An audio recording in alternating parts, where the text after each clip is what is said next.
And of Sindur, what we did, we played chess. Now, what does it mean? It means we did not know what is the next move the enemy is going to take and what are we going to do. Of Sindur taught us that this is the gray zone. So we were making the chess moves. He was also making the chess moves. Somewhere we were giving him checkmate and somewhere we were kind of going in for the kill at the risk of even losing our own. But that's the way life is all about. This time, I think that is Pahalgam 25. It was wide and deep where we hit the heartland. This was the first time we hit the heartland. And of course, our target was the nursery and the masters. This has never been done, and even Pakistan was not expecting that the heartland will be hit. And that's what came as a shocker to them. And of Sindur, what we did, we played chess. Now, what does it mean? It means we did not know what is the next move the enemy is going to take and what are we going to do. This is something we called about the gray zone. Gray zone is that we are not going for the conventional operations, but we are doing something which is just short of the conventional operations. Conventional operations means go with everything, Clausewitzian approach. Take whatever you have. And if you are able to come back, it's okay, otherwise stay there. But that is the thing which we talk about the conventional approach. Here the gray zone is any activity which is taking place in all domains. That is something which we are talking about. And of Sindur taught us that this is the gray zone. So we were making the chess moves. He was also making the chess moves. Somewhere we were giving him checkmate and somewhere we were kind of going in for the kill at the risk of even losing our own. But that's the way life is all about. So how the future war we look at, I'll talk about it in 4 trends. Then first one which comes is diffused. Diffused means the battlefronts are actually not defined. There's no clear battlefronts. And do we look at as of today that has the Indo-Pak war finished? Has the Iraq-Iran war finished? Has the US-Iraq war finished? Has the Afghanistan-US or Russia or Pakistan conflict got over? The answer is not known to you and me. So what I am saying, these are something which are perseverant wars, and we have to live with this kind of a situation. Today, globally, 56 conflicts are going on with 92 countries. And this strategic continuum of persistence will continue to grow. And the second one is democratized. When we say that is the conventional, hybrid, non-traditional, all these wars are taking place together. And earlier we used to, let's say, depend on the big platforms and Second World War. This is what something is going to play a role. But now, let's say if there's a tank squadron which is there, and suddenly you take a kind of a swarm drones which can fire the missiles. It's a major vulnerability for tanks today.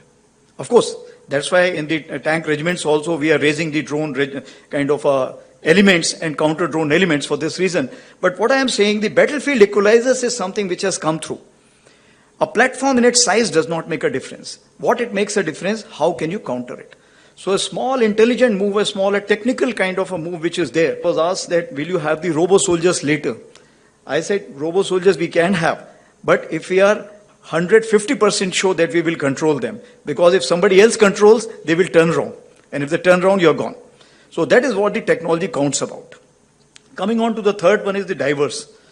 Now, when we talk about diverse, the Ukraine-Russia war, which has taught us that they are using the robo-dog also, but they are using the live mules also, animal transport.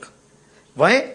Because when the animal which is moving on a pre-designated route, it is not a very, very lucrative target. But if you go with the ATV and carry the ammunition, itself becomes lucrative target. So that is the diversity. You're looking at a robo-dog as well as the animal transport live, which is carrying the ammunition in those trenches. So, as far as the Indian Army is concerned, it is different from what we talk about the US wars, what we talk about the Iraq-Iran war, Hamas war. Why? Because as far as we are concerned, we share 2 borders. And both borders, you can call it live, semi-live, in whichever terminology you can look at. But these 2 potential adversaries have the capability to orchestrate kind of a war which we have to face together or one by one. That we cannot say for sure as of today. But capability-wise, we have to stand up to both the fronts. Now, if that be the case, then we have to look at 5 generations of warfare. It means the technology will come up, but the space is only that much. So technology also have to fit in the topmost layer and then slowly and slowly seep down to the lowest layer. That is what is something important. So technology has to be imbibed, it has to be understood, and then it has to be percolated down to a common soldier.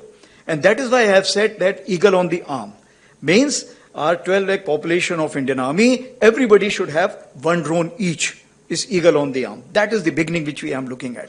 And it doesn't mean that we'll be looking at bigger drones and missiles and everything, but that is the beginning. And that is the technological consciousness which I'm expecting from all. So from muddy trenches to Internet of military things, this is what is the kind of a arena what we are looking at. As far as the demography is concerned, that is the fourth D I was talking about, is of course, which are the principal players in this complete thing? The terrorist groups, Hamas, LET, now TRF, now some more names which are coming up. They will be permanent part, at least the India is concerned.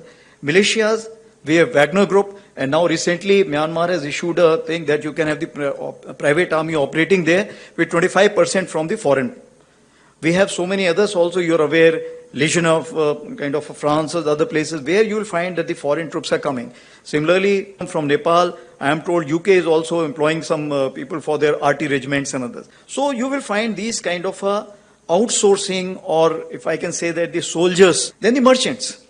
Merchants today which are part of the battlefield, whether Starlink, Apple, and so on and so forth.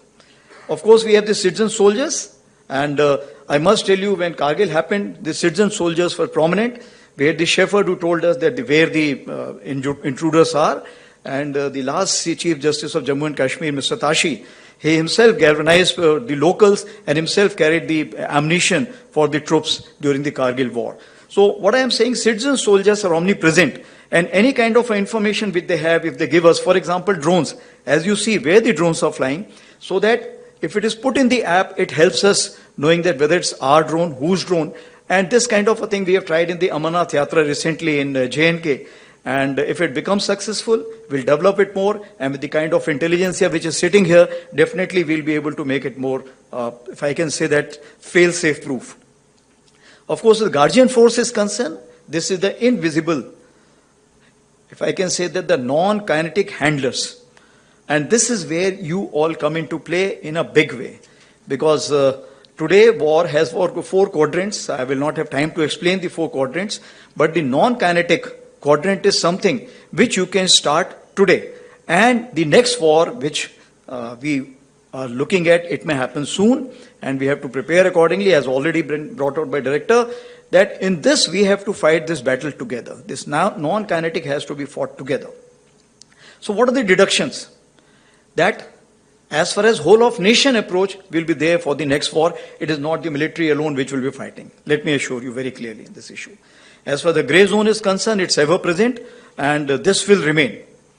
As for the multi-domain, cyber, cognitive and space, these are the new terms which are coming in, and these are the new terms we need to learn more from you. We can tell you what do we want and what do we need to counter, but how, when, why is something you need to give us the answer.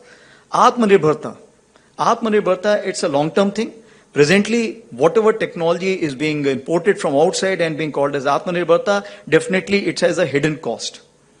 We are ready to pay more cost if it's purely made in India. Because then we know that we can change it, we can modify it, we can upgrade it. That is the biggest advantage. That is what we are looking at, in-house technology. And as far as collaborative and synergistic is concerned, that means intra and inter. Because today, for example, we do not know what is happening on the Pak Western Front. But this information, when we have the exchange of intelligence with our neighbors on the other side, we'll definitely get to know which are the troops which are moving in what places. So what I am saying that interconnections are also equally important, which we call collaborative. And these collaborative will also after some time will go to the satellites and so many other agencies which are there, which are meant for a commercial purposes, but can also be used for the defense purposes. And if a synergistic approach is concerned, within us, that is the tri-services, NTRO, and so many other agencies which are there. So finally, if I look at that, India is facing a 2.5 front, and if it is facing the land borders, then keeping in with the psyche of the people in India today, currency of victory will remain as land.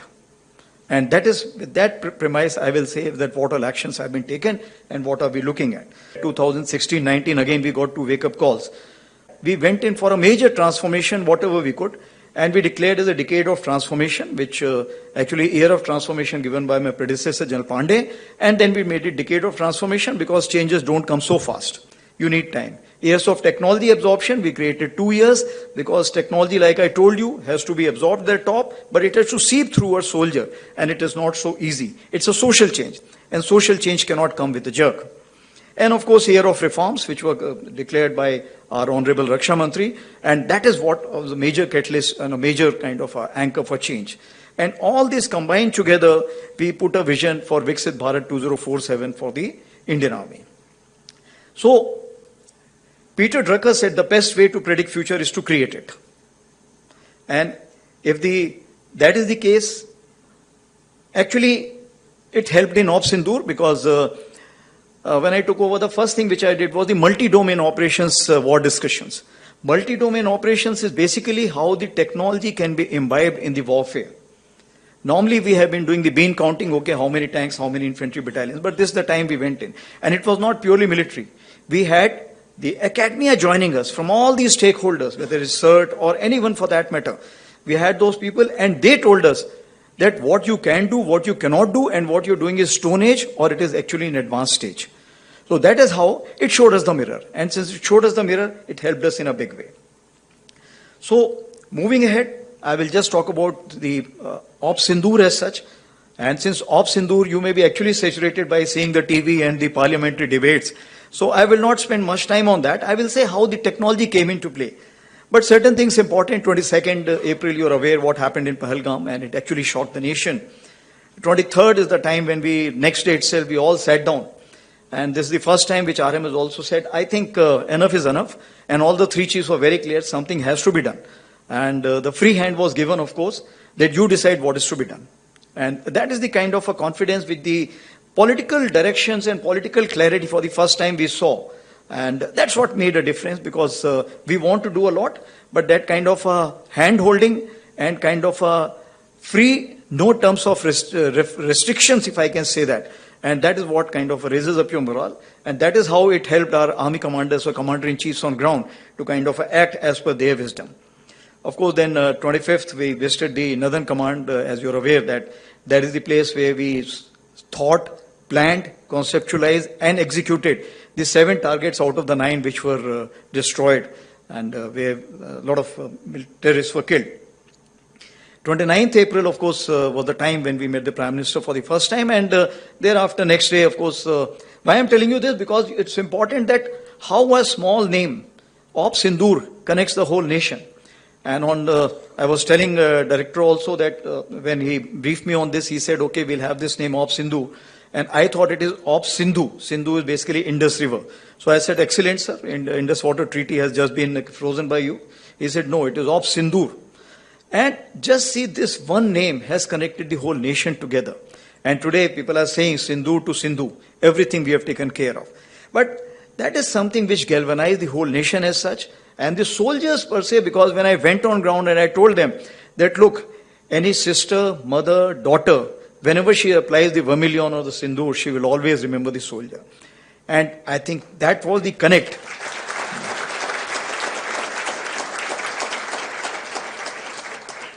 And I think that was the connect which they brought the whole nation together for one cause. And that is the reason I think the whole nation was saying, why have you stopped? I think that's the question which was being asked. But of course, that has been amply answered by. So the strategic clarity was in dime. That is diplomatic, information, military and economic. And that's why you see that the IWT was frozen. Then High Commission strength was reduced. The defense personnel were moved out. Persona non grata, they were declared. And visas were revoked. Because when you go for such kind of offensives, what happens? You need to always look at what the other side is thinking and how this chess is going to get played. So what we did, we created a red team.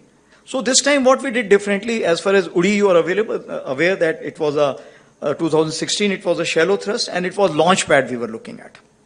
It is basically to convey a message. As for Balakot in 2019, we were looking at penetrating through J&K, going across to training camps which are in Pakistan, and again a kind of giving a punishment. But this time I think that is Pahalgam 25, it was wide and deep where we hit the heartland. This was the first time we hit the heartland. And of course, our target was the nursery and the masters. And like I told you, and this has never been done, and even Pakistan was not expecting that the heartland will be hit. And that's what came as a shocker to them. But were we prepared for it? Yes, we were prepared for it to absorb the blowback which will come up. So finally we chose 5 targets in Jammu and Kashmir and 4 targets in Punjab, and out of which 2 were with the Air Force, because the kind of ammunition which was required was much more. And at such a long range, if you have to send it, then the options are either with the Army, Navy, Air Force, long range weapons, or with the Air Force. So we decided to go with the Air Force, and it helped us because thereafter all the kind of, if I can say that the rebounds which were taking place or the blowbacks which were taking place. But what is important, it was a new normal. It was a new normal where our forces were always prepared for a conventional operations. So though we were trying last 1 year that what is grey zone and what is multi-domain operations, but people were still not ready for it. But this is the time that our ground forces were actually playing chess. How many were going forward? How many were staying back? How many were moving somewhere else? So this kind of a chess move was there. So in this chessboard of 64, something was visible, something was not visible. And something which was not visible, maybe other countries may be helping out to kind of make them visible for the adversary. So the force, if you have to kind of look at force orchestration for a military man, it comes in 3 forms. And all these 3 forms you will play a role. Firstly is the force visualization. How he is going to employ his force, how am I going to employ his force, how it will be 2nd day, 3rd day, 4th day, 10th day, 15th day, because you don't know. Because this test match stopped in 4th days. And it could have continued for 14 days also, 140 days also, 1400 days also, we don't know. So we have to be prepared for those kind of things. Second is force preservation. Force preservation is important because you have to live to fight another day. And you have to kill the other person. That's what is your job. Not to lay down your life unnecessarily. It is to make sure the other person lays down his life and he feels happy about it. And you feel happy by facilitating that. So if that be the case, so force preservation becomes important, and it has a major role. When we talk about the various drillings which are required to be done in the mountains, and so many bunkers of different kind which are required to be made, and if I can say the preemptive actions which are required to be taken, and the third one is application, force application. So these are the 3 domains which we look at as a military man, and this is what something I will just give the amalgam of some issues that how we went about and where your role comes in. So I will just talk about the technology and Operation Sindoor. So firstly, let me assure you, it was a whole of nation approach and the collaboration was there. Was it in conjunction with other nations or not? That's a moot point, but it should be. It should be in long run. As far as deep data mining, that became a criticality that if you had the deep data with you, it would have helped you more. So for last 1.5, 2 years, since our deputy chief is the one who's looking at data, big data analysis, integration and everything, we have started it in a big way. And if you have the data, then only you can go for the predictive analysis and all that. So this is something which is a big lesson we realize, and data is something now we are working out, and we are also looking at what headings, so that later on it doesn't happen that the data becomes so haphazard that we don't know how to handle it. Initially, when we were trying to digitize, we were just taking all the notes, files, and kind of just scanning. That was not digitization. Digitization is reading it, scanning it, and be able to get this kind of a job, which requires a major, if I can say that, processing capability. And this processing capability was not available with us. But again, courtesy the initiative of the deputy chief, we walked up to MIT and they gave us, and that is the kind of a GPUs. So this is something which immediately helped Indian Army to go in for, if I can say that, data handling of a big quantum. So first one which I will talk about the intelligence, surveillance and reconnaissance, because we realize that the common operational int picture is something which is important, or integrated picture which is important. We have for the Army, we have for the Navy, we have for the Air Force. But getting it together so that all the, if I can say, the layers can sit on one and then we can take the decision. That is something which we have not been doing. By the way, this is the first time that the India has one operational name, common name as Operation Sindoor. Earlier, we used to have, for example, if it's Kargil, so you'll have Op Vijay for Army, Safed Sagar for Air Force, and so on and so forth. So even if we were kind of having some problems, inside the room there was no cameras. We could sort it out and come back as a fresh man when we come outside. But what is important is the differences must be discussed and it must be overcome. And that's what we could achieve. So as far as the ISR is concerned, we realized that whatever authorization you give, I have told you that I'm looking at Eagle on the arm to begin with. So whatever the small drone which has been shown to me today, I had discussed this dream last year when I had come here. And of course, thereafter, I realized that in the headquarters, things are moving very slow. So I created those organizations which are now kind of, to fill their quench for thirst, they have to buy all these things. So we have created the Rudra, Divyastra, Shaktiban, and of course Bhairav. What all this is already in the internet, you can look into it. So tethered drone is something which came as a kind of a big surprise to us. Because the jamming was so high in this Operation Sindoor that they could not cross, some they could cross, we could not cross, we could cross some. So the jamming was something which became a kind of a thing for the surveillance. So tethered drones is something which provides us that kind of a thing, because even if he wants to target, how many will he target? So the number is more, then it becomes easier, and there is no, if I can say, that the gap which is there. And that's why tethered drone became the talk of the town. And as far as the satellites are concerned, yes, satellites we realize that we need much more, but pseudo satellite came up in a big way. Pseudo satellites are the one which basically they, perhaps what we say, they come to a particular level and remain for the desired period what you want. And they cover the area what you desire to be covered. So that is something which we are also working out. The other side is also buying it. And this is some field. But what is important is not only the flying object. It is the electro-optical equipment which is there and the communication from that to the ground. This is something which comes into play. And this is also need to be seen. And of course, as far as the endurance of that satellite is concerned, important. So this time also what happened, some good Samaritans, no names, nothing, came up. Because India exists all over the world and our diaspora is all over the world. And of course, if I can say that, picking up data from the social media and mobiles. There is another thing called as light situation. That, okay, where was the light on today? Where was the concentration of light was more, here or there? Now to get this kind of information, kind of process it, and come out with the inference, okay, this is what artificial intelligence, that this is what it could be. This is what something is required. And you will find all these fields, you will play a very, very important role. Of course, we have lot many agencies, NTRO, ISRO, INT agencies, etc. And we realize that our platform, which are common, need to be much more empowered. So we are working towards that. And of course, we also need to strike a balance between the federated and centralized info flow. Because if you have centralized info flow in the cloud, then what happens? You will find that if that gets impacted, the only one, the reserve alternate which you have, that's all. But if you have a federated, then you'll find the local, at least region, will not get impacted. Because that will have its own as well as having with the central server. So this is the kind of a thing which we are looking at. And that is where you'll find that all the three services have something called as centralization and decentralization. And a mix of that is something which is the orchestration of operations. The second one is narrative management system. So narrative management system is something which we realize in a big way, because victory is in mind. It's always in mind. If you ask to a Pakistani whether you lost or won, you say, my chief has become field marshal, we must have won only, that's why he's become field marshal.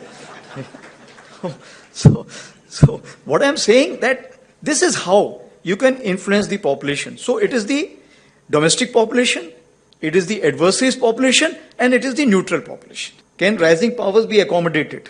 That's a question you have to ask. And you will get the answer yourself. So then we made inroads through our own way.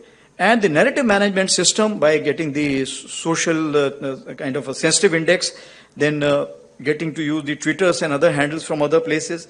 So the strategic messaging which was there was very, very important. And that's why the first messaging we did, that okay, justice done, Operation Sindoor.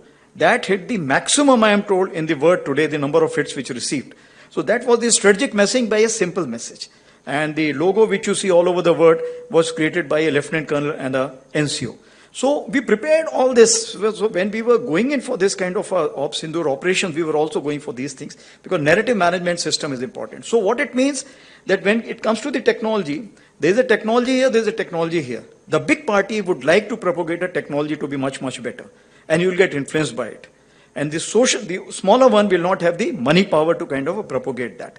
So that is where I think the narrative management system plays a role. And if we are able to kind of get in time, I assure you that we will be able to help out this kind of a smaller party also.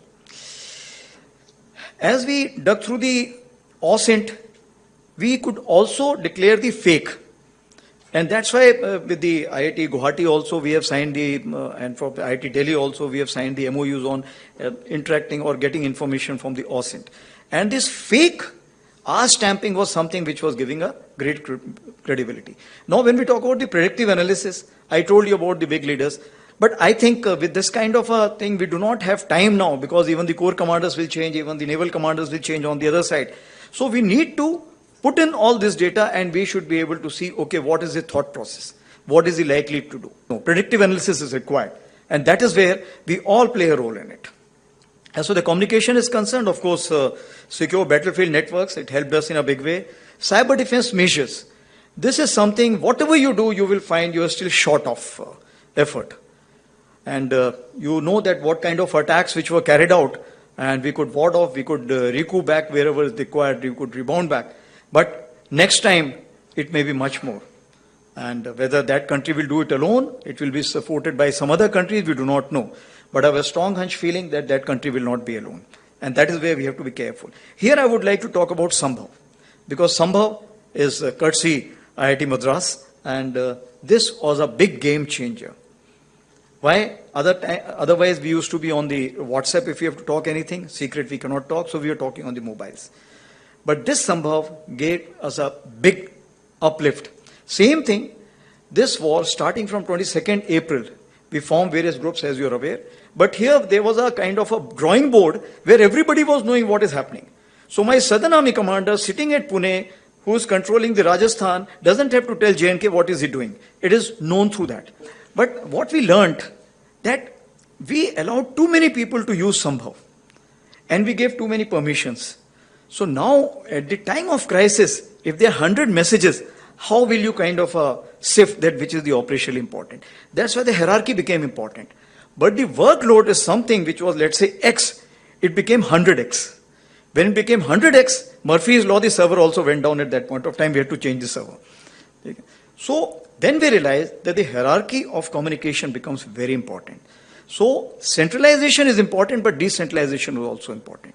And that is where once we make sure that the hierarchy was kind of reverted back, it became easy. But still, the load on Sambhav was very high. And I'm happy to note that Sambhav 2.0 is also being looked at because that will kind of help us for Sindur 2.0. So I'm sure before Sindur 2.0 starts, Sambhav 2.0 will be actually commercialized. Coming on to electronic warfare, of course, you're masters of it, so I don't have to talk about it. EM spectrum dominance.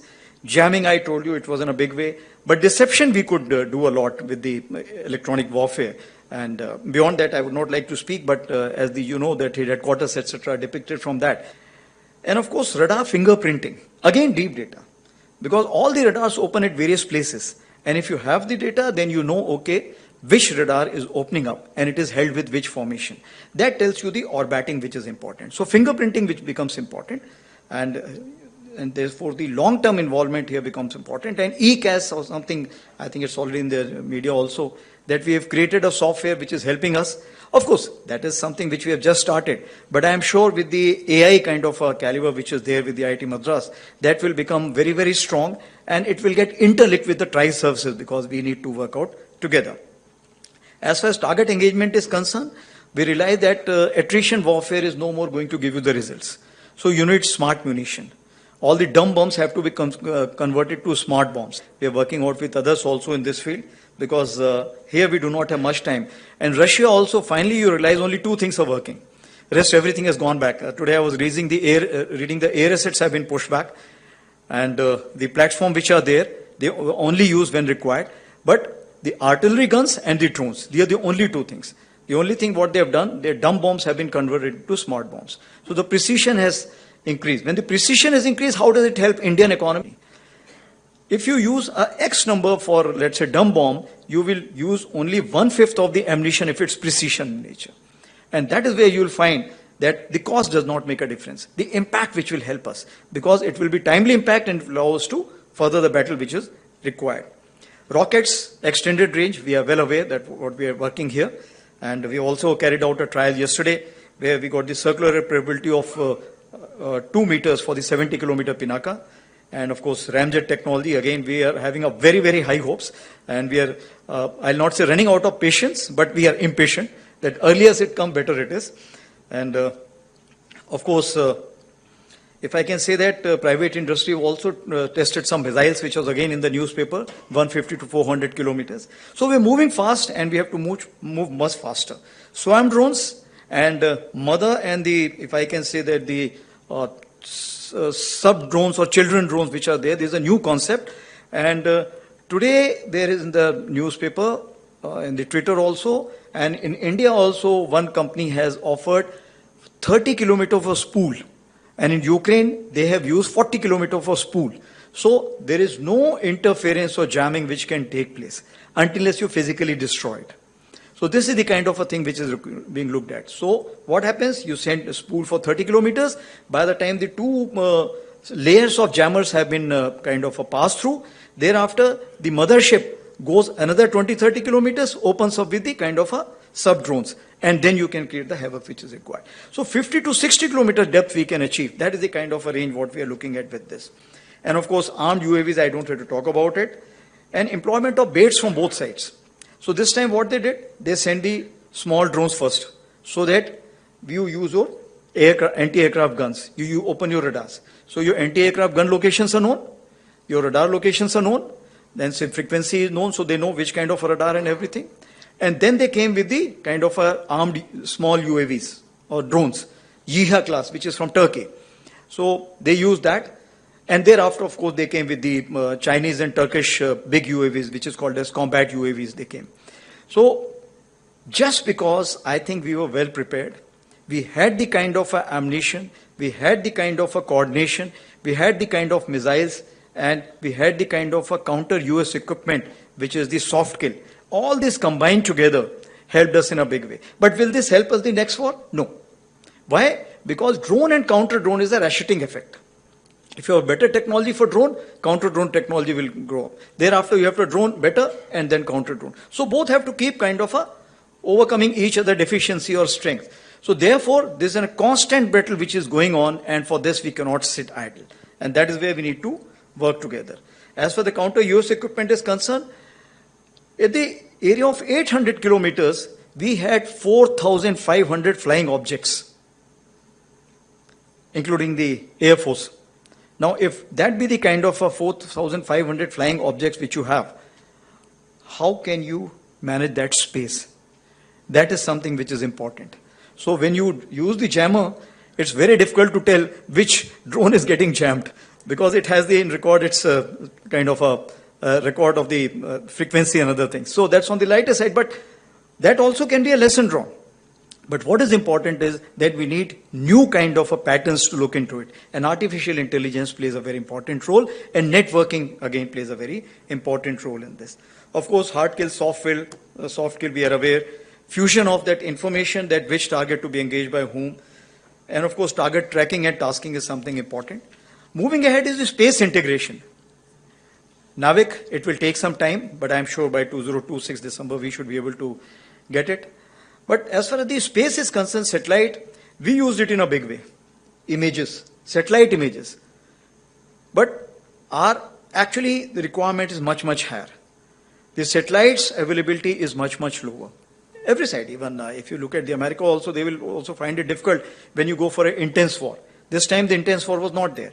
Was it a conventional war? There are not many questions. It was a conflict with an enhanced volume.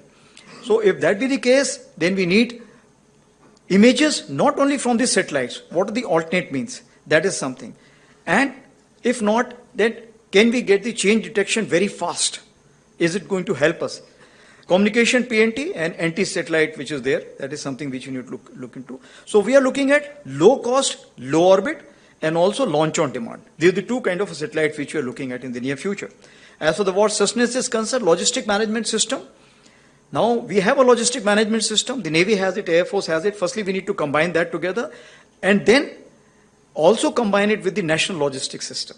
Because after all, we will find that it is not only the uniform people who can fit in the requirement, because when you have to feed in this 12 lakh population, whatever you do, if it's a long duration war, we have a limitation of how much we will keep with ourselves. So that's only one of the side. Deception and decoys. Again, IIT Madras is doing a great job in that. Biotech and human enhancement. This is something exoskeleton. We are working out with some IITs, and I'm looking that in a big way. And this is a big game changer. When you pick up something which is, let's say, about 20 kg, you feel like only 10 kg when you pick up with the exoskeleton. So that's why we are looking at it in a big way. And a lot of progress is being made, but I think it's still not enough.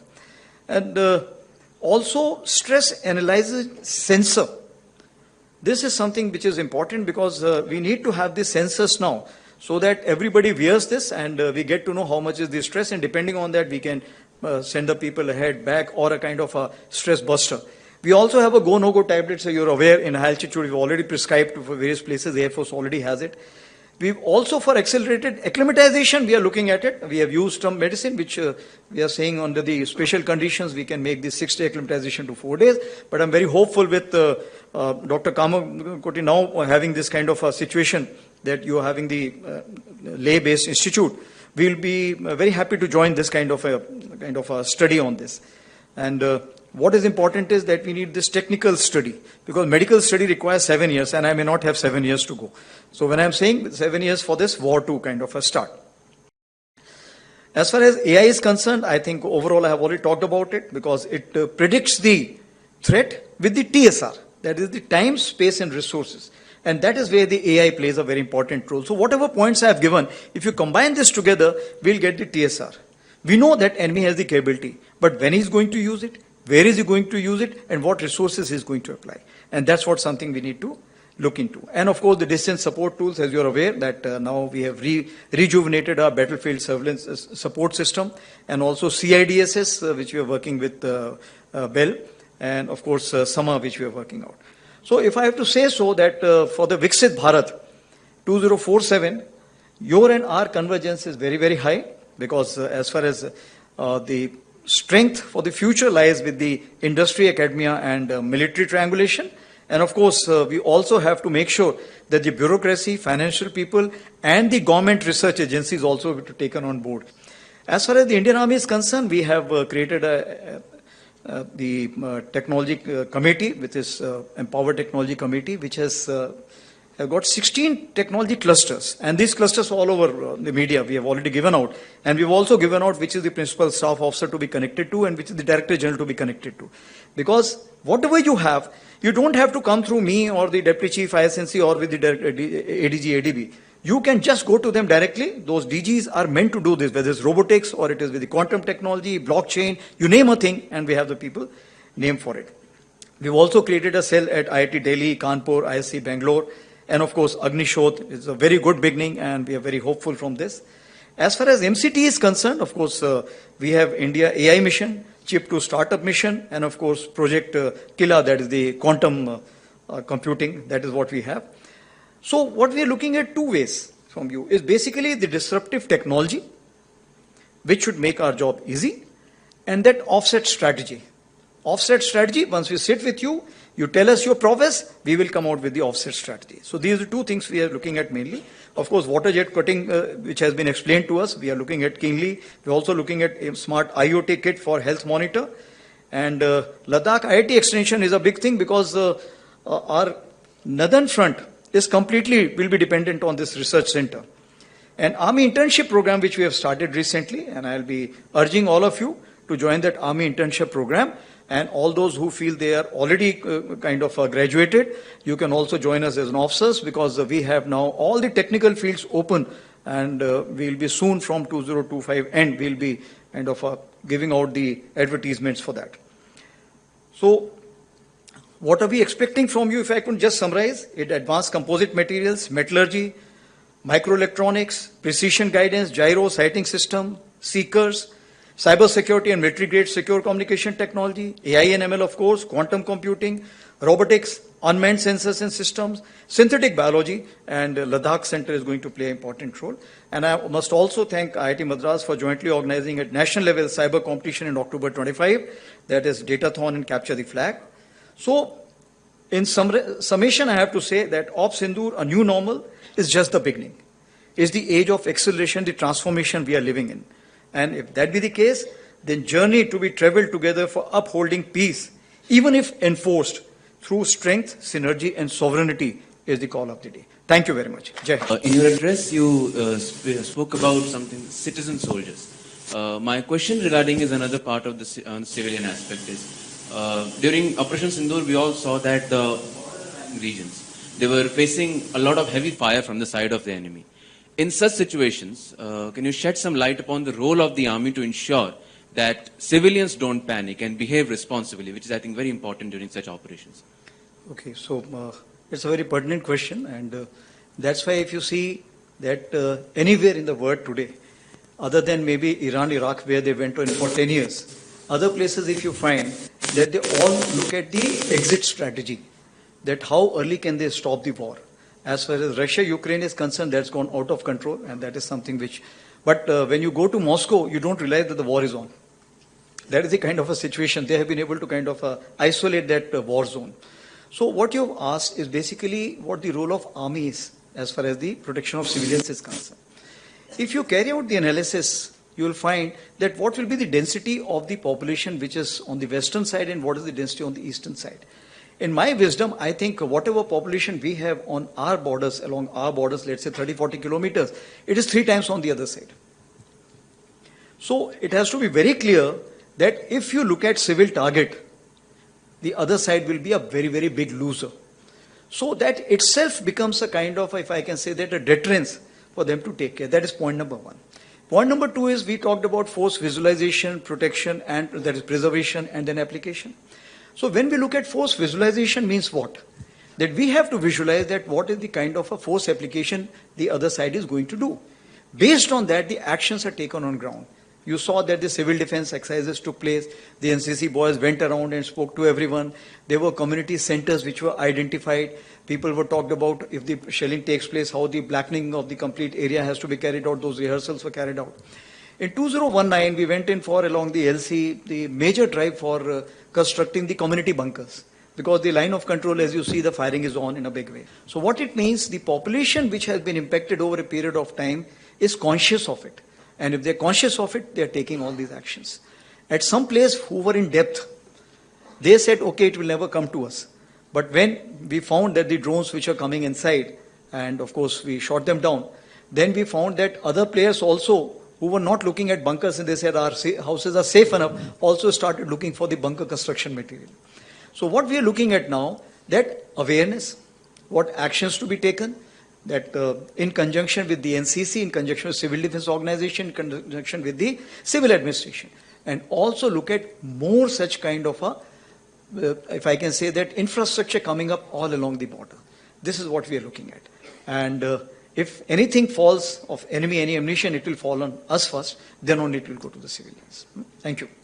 My question was regarding the use of technology in Operation Sindoor. So could you elaborate on the use of technology, specifically drones and related devices during Operation Sindoor? Also, do you see non-kinetic warfare playing a key role in going ahead with what we'll do next?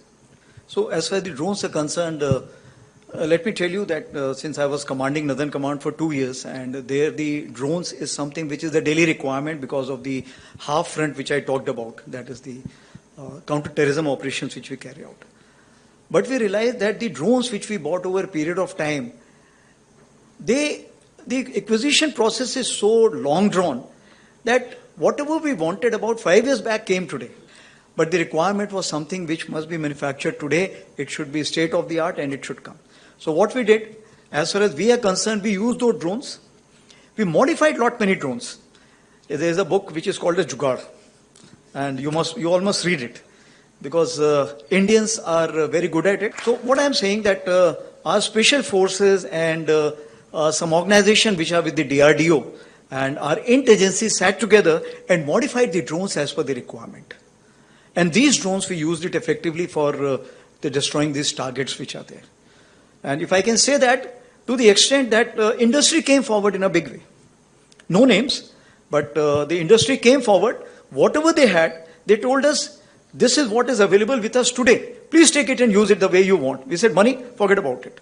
So this is what is the patriotism and nationalism all about when we talk about that whatever was there with the country, everything came forward and we used it effectively. But was it enough? No. It was only 1/10 of our aspiration. And that is why a huge chunk of now emergency powers have been given to us. And from that emergency powers, which we are buying in a big way, the lot ammunition, the drone equipment, and counter-drone equipment. This is what we are looking at.